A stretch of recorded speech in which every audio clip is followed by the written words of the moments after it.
Hello बच्चों, कैसे हो सब लोग। उम्मीद करता हूँ अच्छे से होंगे, बढ़िया होंगे। आपकी स्टडीज़ बिल्कुल अच्छे से चल रही होगी। तो जैसा कि आप सभी को पता है कि 31 मई को जो है वो SKUAST Kashmir UET 2026 UG exam जो है कंडक्ट किया जाने वाला है। तो कुछ बच्चे जो है ऐसे हैं जिन्हें अभी भी जो है कुछ नहीं पढ़ा है। तो लास्ट 20 डेज़ जो बचे हुए हैं, बट स्टिल उन्होंने कभी कुछ पढ़ा नहीं है। बट कुछ ऐसे भी बच्चे हैं जिन्हें पढ़ा तो है, बट उन्हें रिवाइजन अभी नहीं की है। और मोस्टली बच्चे जो इनमें जो होते हैं नीट ड्रॉपर वगैरह होते हैं, या जिसने जेके बोपी बीएससी नर्सिंग का एग्ज़ाम दिया होता है, तो उनके लिए रिवीजन के लिए भी बनेगा। और अगर किसी ने अभी तक कुछ नहीं पढ़ा है तो उनके लिए भी मैं कुछ स्ट्रेटजीज बताऊंगा जिनकी वजह से उनको सिलेक्शन आसानी से हो जाएगी। तो सबसे पहले हम एग्ज़ाम के बारे में बात करेंगे। एग्ज़ाम किस टाइप का आता है। ओके, देखिए, अगर आपका पीसीबी या पीसीएम है, 3 सब्जेक्ट अगर है तो आपके पास 135 जो है वो क्वेश्चन आएंगे एमसीक्यू। और अगर आपका पीसीएमबी है, मतलब फिज़िक्स केमिस्ट्री बायो और मैथ भी है, तो आपका 180 क्वेश्चन आएंगे। उनका जो है टाइम सेम रहेगा, 3 आवर्स का, covering physics chemistry bio. Okay, bio और मैथ, ठीक है। तो देखिए, इनमें जो है नेगेटिव मार्किंग सबसे पहले मैं बता दूं नहीं होती है।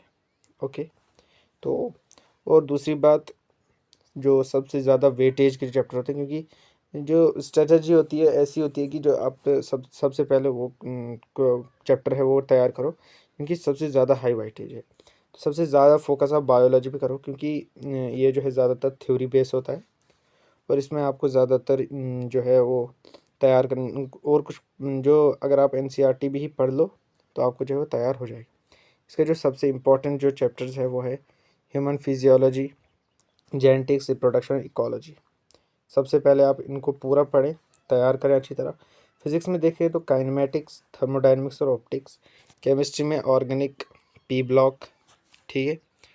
और हम अगर बात करें जो डिवाइड, अगर 20 डेज़ को हम डिवाइड करेंगे कुछ डेली स्केड्यूल में। ओके, सबसे पहले बात करें, आप जो है पहले अपने जो 20 डेज़ को है इनको डिवाइड करो। ओके, सबसे पहला डिवीज़न जो रहेगा 1 हफ्ते का, 1 to 7 day quick syllabus division. अगर आपने पढ़ा है तो उसको सिलेबस को रिवाइज़ करें।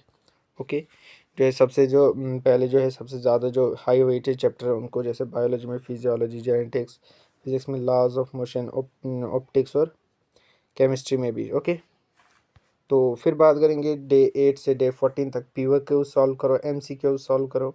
कम से कम दिन में जो है 2 प्रीवियस ईयर पेपर सॉल्व करो।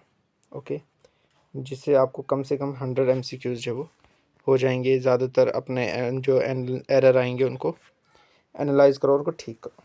डे 15 से डे 90 तक फुल मॉक टेस्ट लीजिए, जो कि आपको मेरे टेलीग्राम चैनल पर मिल जाएंगे। ओके, और जितने भी फार्मूलाज है वो याद करें। और 24 को लाइट रिव्यू होता है, मतलब नोट्स करने, फार्मूलाज वगैरह, ठीक है। ज़्यादा टेंशन नहीं लेनी, ज़्यादा प्रेशर नहीं लेना। ओके, तो अगर आपको जितना मेरा हो सके उतना मैं भी करूँगा। ओके, और सबसे इम्पॉर्टेंट बात जो है, जितना हो सके ओएमआर फीड करो।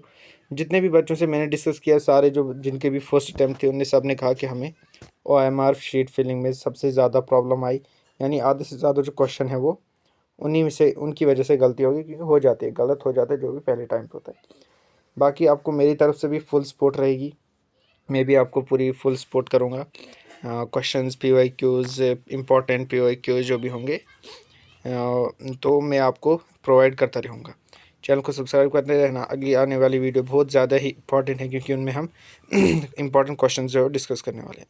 मिलते हैं अगली वीडियोज़ में, तब तक के लिए बाय, टेक केयर, अल्लाह हाफिज़।